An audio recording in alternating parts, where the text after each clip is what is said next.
안녕하세요, 비트TV입니다. 이해가 되지 않는, 합리적이지 않는 이런 결론으로 시간이 지속되면 결국은 어느 한 곳에서 꼭 칼을 뽑아듭니다. 개인의 사적인 이해관계가 자신이 맡고 있는 업무 또는 공공이나 타인의 이익과 서로 상충되는 상황. XRP 소송에서 이해 상충을 주장하는 한 감시단체가 드디어 입을 열었습니다. XRP 아미보다 어쩌면 비영리 단체의 이런 시비가 굉장히 큰 영향력을 줄 수 있습니다.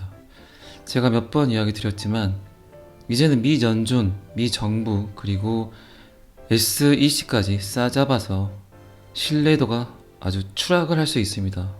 코로나에 그리고 토네이도에 미국이 지금 난리가 났습니다. 중국은 계속 깝죽거리고, 그런데 이 와중에 XRP 리플까지 골머리를 썩게 되어 있습니다. 빨리빨리 하나하나 정리를 하지 않으면 전 세계적인 민원이 바이든에게 갈 것 같습니다. 정부 기관이나 대기업 그리고 많은 영향력을 갖고 있는 기관들이 돈보다 더 중요시하는 게 신뢰도입니다. 신뢰도가 한번 무너지면 걷잡을 수 없는 나락으로 떨어질 수 있기 때문입니다. 신뢰할 수 있는 기관에서 개인의 사사로운 이익 때문에 한 암호화폐를 지속적으로 끊임없이 괴롭힌다면 분명히 그 안에는 또 다른 이유가 있다고 많은 사람들이 또 파헤치고 거기에 대해서 태클을 걸게 돼 있죠.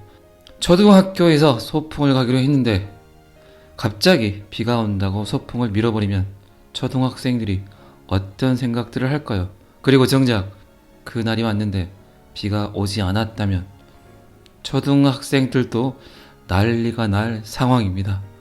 반부패 감시단체 정보 요청에 자유를 준수하기 위해 SEC에 소송 제기를 했습니다. 드디어 XRP 소송에 이해 상충을 주장을 했습니다.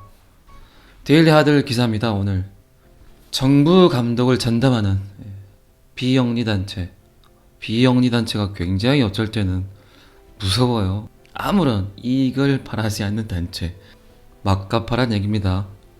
정부 감독을 전담하는 비영리 단체가 제가 오늘 좀 까불었습니다. 비트코인도 안 오르고 코인도 안 오르고 그렇게 변동폭이 심하다더니 좀 지루합니다. 이제 정부 감독을 전담하는 비영리 단체가 미국 증권거래위원회를 상대로 암호화폐 공간 처리에 대한 이해 충돌을 주장하며 법적 조치를 취하고 있습니다. 이제 슬슬 움직일 때가 됐습니다. 미 정부든 SEC든 이제 완전히 턱 밑까지 차고 올라오고 있습니다. 비영리 단체 죄송합니다. Empower Oversight는 규제기관이 정보자유법을 준수하도록 SEC에 고소하고 고위관리와 암호화 자산에 대한 현재 및 이전 고용 주간의 커뮤니케이션을 공개합니다.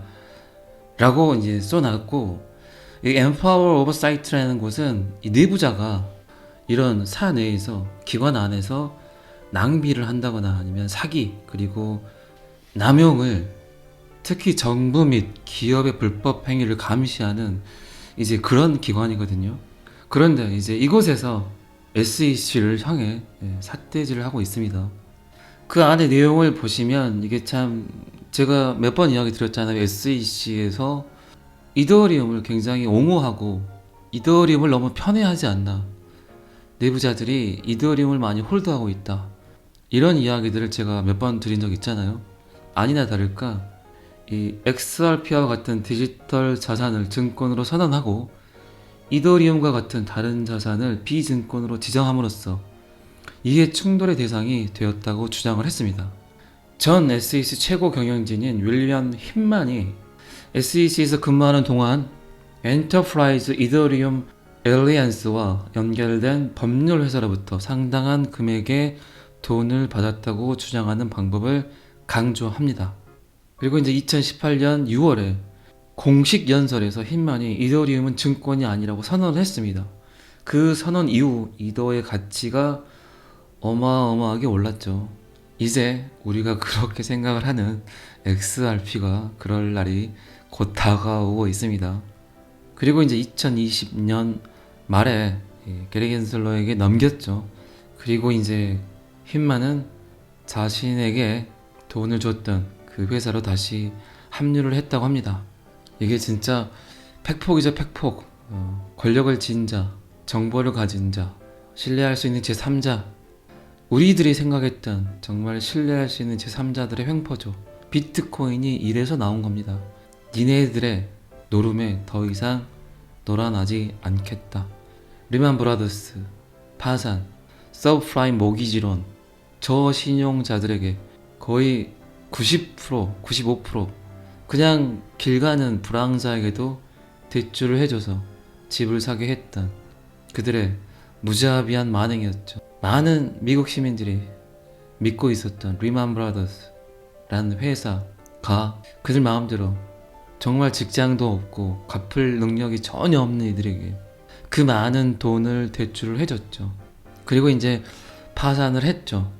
그리고 이제 정부는 구제 금융을 해줬고, 실질적으로 그 사태가 있고 난 후에도 그 기관에 있었던 사람들은 엄청난 부를 챙겼답니다.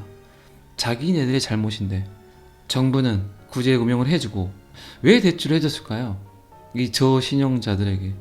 비트코인이 나오게 된 이 역사적 배경이 그겁니다. 왜 대출을 해줬을까요?